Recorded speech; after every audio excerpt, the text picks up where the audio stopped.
Om Shanti. Good morning. 14 मार्च 2024 आज सद्गुरुवार है। आज की मुरली में प्यारे बाबा ने हम बच्चों को पढ़ाई का महत्व बताया है। पढ़ाई कभी मिस नहीं करनी है। तो सुनते हैं प्यारे बाबा के मधुर महावाक्य, ईश्वरीय महावाक्य अर्थात मीठी मुरली। आज बाबा कहते हैं, मीठे बच्चे, तुम्हें पढ़ाई कभी मिस नहीं करनी है। पढ़ाई से ही स्कॉलरशिप मिलती है, इसलिए बाप द्वारा जो नॉलेज मिलती है उसे ग्रहण करो। आज की मुरली में प्रश्न है, लायक ब्राह्मण किसे कहेंगे, उसकी निशानी सुनाओ। उत्तर है, पहली निशानी है, लायक ब्राह्मण वह जिसके मुख पर बाबा का गीता ज्ञान कंठ हो। दूसरी निशानी, जो बहुतों को आप समान बनाता रहे। तीसरी निशानी, बहुतों को ज्ञान धन का दान पुण्य करे। चौथी निशानी, कभी आपस में एक दो के मतभेद में न आए। पांचवी निशानी, किसी भी देहधारी में बुद्धि लटकी हुई न हो। छठी निशानी, ब्राह्मण अर्थात जिसमें कोई भूत न हो, अर्थात 5 विकार न हो, जो देह अहंकार को छोड़ देही अभिमानी रहने का पुरुषार्थ करे। ओम शांति। बाप ने अपना और सृष्टि चक्र का परिचय तो दिया है, यह तो बच्चों की बुद्धि में बैठ गया है कि सृष्टि चक्र हूबहू रिपीट होता है। जैसे नाटक बनाते हैं, मॉडल्स बनाते हैं, फिर वह रिपीट होते हैं। तुम बच्चों की बुद्धि में यह चक्र चलना चाहिए। तुम्हारा नाम भी है स्वदर्शन चक्रधारी, तो बुद्धि में फिरना चाहिए। बाप द्वारा जो नॉलेज मिलती है वो ग्रहण करनी चाहिए। ऐसी ग्रहण हो जाए जो पिछाड़ी में बाप और रचना के आदि मध्य अंत की याद रहे। बच्चों को बहुत अच्छी रीति पुरुषार्थ करना है। यह है एजुकेशन। बच्चे जानते हैं यह एजुकेशन सिवाय तुम ब्राह्मणों के कोई भी नहीं जानते। वर्णों का फर्क तो है ना। मनुष्य समझते हम सब मिलकर एक हो जाए। अब इतनी सारी दुनिया एक तो हो नहीं सकती। यहाँ सारे विश्व में एक राज्य, एक धर्म, एक भाषा चाहिए। वो तो सतयुग में था। विश्व की बादशाही थी जिसके मालिक यह लक्ष्मी नारायण थे। तुमको यह बताना है कि विश्व में शांति का राज्य यह है। सिर्फ भारत की ही बात है। जब इन्हों का राज्य होता है तो सारे विश्व में शांति हो जाती है। ये सिवाय तुम्हारे और कोई जानते नहीं। सब है भक्त। फर्क भी तुम देखते हो। भक्ति अलग है, ज्ञान अलग है। ऐसे नहीं भक्ति न करने से कोई भूत प्रेत खा जाएंगे। नहीं, तुम तो बाप के बने हो। तुम्हारे में जो भूत है वह सब निकल जाने हैं। पहले नंबर में भूत है देह अहंकार। इनको निकालने के लिए ही बाप देही अभिमानी बनाते हैं। बाप को याद करने से कोई भी भूत सामने आएगा नहीं। 21 जन्मों के लिए कोई भूत आता नहीं। यह 5 भूत है रावण संप्रदाय के। रावण राज्य कहते हैं। राम राज्य अलग है, रावण राज्य अलग है। रावण राज्य में भ्रष्टाचारी और राम राज्य में श्रेष्ठाचारी होते हैं। इसका फर्क भी तुम्हारे सिवाय कोई को पता नहीं है। तुम्हारे में भी जो समझू होशियार है वो अच्छी रीति समझ सकते हैं, क्योंकि माया बिल्ली कम नहीं है। कभी कभी पढ़ाई छोड़ देते हैं, सेंटर पर नहीं जाते हैं, दैवी गुण धारण नहीं करते, आंखें भी धोखा देती है। कोई चीज़ अच्छी देखी तो खा लेते हैं। तो अब बाप समझाते हैं कि तुम बच्चों की यह अर्थात लक्ष्मी नारायण एम ऑब्जेक्ट है। हमारी जो एम ऑब्जेक्ट है श्री लक्ष्मी नारायण जैसा बनने की। तुमको ऐसा बनना है, ऐसे दैवी गुण धारण करने हैं। यथा राजा रानी तथा प्रजा सब में दैवी गुण होते हैं, वह आसुरी गुण होते नहीं, असुर होते नहीं। तुम ब्रह्मा कुमार कुमारियों के सिवाय और कोई नहीं जो इन बातों को समझे। तुमको शुद्ध अहंकार है। तुम आस्तिक बने हो क्योंकि मीठे मीठे रूहानी बाप के बने हो। यह भी जानते हो कोई भी देहधारी कभी राजयोग का ज्ञान व याद की यात्रा सिखला नहीं सकते, एक बाप ही सिखलाते हैं। तुम सीखकर फिर औरों को सिखलाते हो।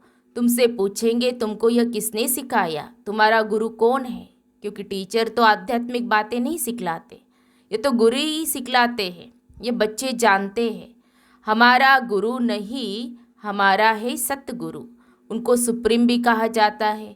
ड्रामा अनुसार सतगुरु खुद आकर परिचय देते हैं और जो कुछ सुनाते हैं वह सब सत्य ही समझाते हैं और सचखंड में ले जाते हैं। सत एक ही है, बाकी कोई देहधारी को याद करना है झूठ। यहाँ तो तुम्हें एक बाप को ही याद करना है। जैसे सब आत्माएं ज्योति बिंदु है तो बाप भी ज्योति बिंदु है। बाकी हर आत्मा के संस्कार कर्म अपने अपने हैं, एक जैसे संस्कार हो नहीं सकते। अगर एक जैसे संस्कार हो फिर तो फीचर्स भी एक जैसे हो। कभी भी एक जैसे फीचर्स नहीं हो सकते, थोड़ा फर्क जरूर होता है। यह नाटक तो एक ही है, सृष्टि भी एक ही है, अनेक नहीं। यह गपोड़े लगाते कि ऊपर नीचे दुनिया है, ऊपर तारों में दुनिया है। बाबा कहते यह किसने बताया है? तो नाम लेते हैं शास्त्रों का। शास्त्र तो जरूर कोई मनुष्य ने लिखे होंगे। तुम जानते हो यह तो बना बनाया खेल है। सेकंड बाय सेकंड जो सारी दुनिया का पार्ट बसता है यह भी ड्रामा का बना बनाया खेल है। तुम बच्चों की बुद्धि में आ गया यह चक्र कैसे फिरता है। सभी मनुष्य मात्र जो है वह कैसे पार्ट बजाते हैं। बाबा ने बताया है सतयुग में सिर्फ तुम्हारा ही पार्ट होता है। नंबरवार आते हो पार्ट बजाने। बाबा कितना अच्छी रीति समझाते हैं। तुम बच्चों को फिर औरों को समझाना पड़ता है। बड़े बड़े सेंटर्स खुलते रहेंगे तो बड़े बड़े आदमी वहाँ आएंगे, गरीब भी आएंगे। अक्सर करके गरीबों की बुद्धि में झट बैठता है। बड़े बड़े आदमी भल आते हैं परंतु काम पड़ गया तो कहेंगे फुर्सत नहीं है। प्रतिज्ञा करते हम अच्छी रीति पढ़ेंगे, फिर अगर नहीं पढ़ते तो धक्का लग जाता है, माया और ही अपने तरफ खींच लेती है। बहुत बच्चे हैं जो पढ़ना बंद कर देते हैं। पढ़ाई में मिस रहे तो जरूर फेल हो पड़ेंगे। स्कूल में जो अच्छे अच्छे बच्चे होते हैं वह कभी शादियों पर इधर उधर जाने की छुट्टी नहीं लेते हैं। बुद्धि में रहता है हम अच्छी रीति पढ़कर स्कॉलरशिप लेंगे इसलिए पढ़ते हैं, मिस करने का ख्याल नहीं करते। उन्हों को पढ़ाई के सिवाय कुछ भी मीठा नहीं लगता। समझते हैं मुफ्त समय वेस्ट होगा। या एक ही टीचर पढ़ाने वाला है तो कभी पढ़ाई मिस नहीं करनी चाहिए। इसमें भी नंबरवार पुरुषार्थ अनुसार है। देखते हैं पढ़ने वाले अच्छे हैं तो पढ़ाने वाले की भी दिल लगती है। टीचर का नाम बाला होता है, ग्रेड बढ़ती है, उच्च पद मिलता है। तो यहाँ भी बच्चे जो जितना पढ़ते हैं उतना उच्च पद पाते हैं। एक ही क्लास में कोई पढ़कर उच्च पद पाते हैं, कोई कम। सबकी कमाई एक जैसी नहीं होती। बुद्धि पर मदार है। वो तो मनुष्य को पढ़ाते हैं। तुम जानते हो बेहद का बाप हमको पढ़ाते हैं तो अच्छी तरह पढ़ना चाहिए, गफलत नहीं करनी चाहिए, पढ़ाई को छोड़ना नहीं चाहिए। एक दो के ट्रेटर भी बन पड़ते हैं। उल्टी सुल्टी बातें सुनाकर परमत पर नहीं चलना चाहिए। श्रीमत के लिए कोई कुछ भी कहे, तुमको तो निश्चय है कि बाप हमको पढ़ाते हैं, फिर वह पढ़ाई छोड़नी नहीं चाहिए। बच्चे नंबरवार है, बाप तो अव्वल नंबर है। बच्चे नंबरवार है और बाप तो अव्वल नंबर है। इस पढ़ाई को छोड़ और कहाँ जाएंगे और कहाँ से यह पढ़ाई मिल न सके। शिव बाबा से पढ़ना है, सौदा भी शिव बाबा से करना है। कोई उल्टी सुल्टी बातें सुनाकर औरों का मुख मोड़ देते हैं। यह बैंक शिव बाबा की है, समझो। कोई बाहर में सत्संग शुरू करते, कहते हमें शिव बाबा की बैंक में जमा करना है, कैसे करेंगे? बच्चे जो आते हैं शिव बाबा की भंडारी में डालते हैं। एक पैसा भी देते हैं तो 100 गुना होकर मिलता है। तो शिव बाबा कहते तुमको इनके बदले महल मिल जाएंगे। ये सारी पुरानी दुनिया खत्म होने वाली है। धनवान अच्छे अच्छे कुटुंब से बहुत आते हैं। ऐसे कोई नहीं कहते कि हमारी शिव बाबा के भंडारे से परवरिश नहीं होती है, सबकी पालना हो रही है। कोई गरीब है, कोई साहूकार है, साहूकार से गरीब पलते हैं, इसमें डरने की बात नहीं। बहुत चाहते हम बाबा के बन जाए, परंतु लायक भी हो, तंदुरुस्त भी चाहिए, ज्ञान भी दे सके। गवर्नमेंट भी बहुत जांच कर लेती है, तो यहाँ भी सब कुछ देखा जाता है। सर्विस कर सकते हैं, नंबरवार तो है। सब अपना अपना पुरुषार्थ कर रहे हैं। कोई अच्छा पुरुषार्थ करते करते फिर अपसेंट हो जाते हैं, कारणे अकारणे आना छोड़ देते हैं, फिर तंदुरुस्ती भी ऐसी हो जाती। एवर तंदुरुस्त बनाने के लिए सब सिखाया जाता है। जिनको शौक है, समझते हैं याद से ही हमारे पाप कटते हैं, वो अच्छी रीति पुरुषार्थ करते हैं। कोई तो लाचार टाइम पास कर रहे हैं, अपने अपनी जांच करनी है। बाप समझाते गफलत करेंगे तो वह पता पड़ जाएगा। यह किसको पढ़ा सकते हैं। बाबा कहते 7 रोज में तुमको लायक ब्राह्मण ब्राह्मणी बन जाना है। सिर्फ नाम का ब्राह्मण ब्राह्मणी नहीं चाहिए। ब्राह्मण ब्राह्मणी वह जिनके मुख में बाबा का गीता ज्ञान कंठ हो। ब्राह्मणों में भी नंबरवार तो होते ही हैं, यहाँ भी ऐसे ही है। पढ़ाई पर अटेंशन नहीं तो क्या जाकर बनेंगे। हर एक को अपना पुरुषार्थ करना है, सर्विस का सबूत देना चाहिए, तब समझ में आएगा कि यह ऐसा पद पाएगा। फिर वह कल्प कल्पांतर के लिए हो जाएगा। पढ़ते पढ़ाते नहीं है तो अंदर में समझना चाहिए कि मैं पूरा पढ़ा नहीं हूँ, तब पढ़ा नहीं सकता। बाबा कहते पढ़ाने लायक क्यों नहीं बनते हो। कहाँ तक ब्राह्मणी को भेजेंगे, आप समान नहीं बनाया है। जहाँ अच्छी रीति पढ़ते हैं उनको मदद देनी चाहिए। बहुतों का आपस में मतभेद रहता है, कोई फिर 1-2 में लटक कर पढ़ाई छोड़ देते हैं। जो करेगा सो पाएगा। 1-2 की बातों में आकर तुम पढ़ाई क्यों छोड़ देते हो। बाबा ने कहा यह भी ड्रामा तकदीर में नहीं है। दिन प्रतिदिन पढ़ाई जोर होती जाती है, सेंटर खुलते रहते हैं। ये शिव बाबा का खर्चा नहीं है, सारा ही बच्चों का खर्चा है। यह दान सबसे अच्छा है। उस दान से अल्पकाल का सुख मिलता है और इनसे 21 जन्मों की प्रारब्ध मिलती है। तुम जानते हो हम यहाँ आते हैं नर से नारायण बनने के लिए। तो जो अच्छी रीति पढ़ते हैं उनको फॉलो करो। कितना रेगुलर पढ़ना चाहिए। अक्सर करके देहाभिमान में आकर बहुत लड़ते, अपनी तकदीर से रूठ पड़ते हैं। इसलिए मेजॉरिटी माताओं की है। नाम भी माताओं का बाला होता है। ड्रामा में माताओं के उन्नति की भी नोंद है। तो बाप मीठे मीठे बच्चों को कहते हैं अपने को आत्मा समझ, मामेकम याद करो, आत्म अभिमानी होकर रहो। शरीर ही नहीं तो दूसरे का सुनेंगे कैसे। ये पक्का अभ्यास करो। हम आत्मा है, अब हमको वापिस जाना है। बाप कहते ये सब त्याग करो, बाप को याद करो, इस पर ही सारा मदार है। बाप कहते धंधा आदि भल करते रहो। 8 घंटा धंधा, 8 घंटा आराम, बाकी 8 घंटा इस गवर्नमेंट की सर्विस करो। ये भी तुम मेरी नहीं सारे विश्व की सेवा करते हो, इसके लिए टाइम निकालो। मुख्य है याद की यात्रा। टाइम वेस्ट नहीं करना चाहिए। उस गवर्नमेंट की 8 घंटा सर्विस करते हो, उससे क्या मिलता है। 1000, 2, 5000। इस गवर्नमेंट की सर्विस करने से तुम पदमपति बनते हो। तो कितना दिल से सेवा करनी चाहिए। 8 रत्न बने हैं तो जरूर 8 घंटा बाबा को याद करते होंगे। भक्ति मार्ग में बहुत याद करते हैं, टाइम गवाते हैं, मिलता कुछ भी नहीं है।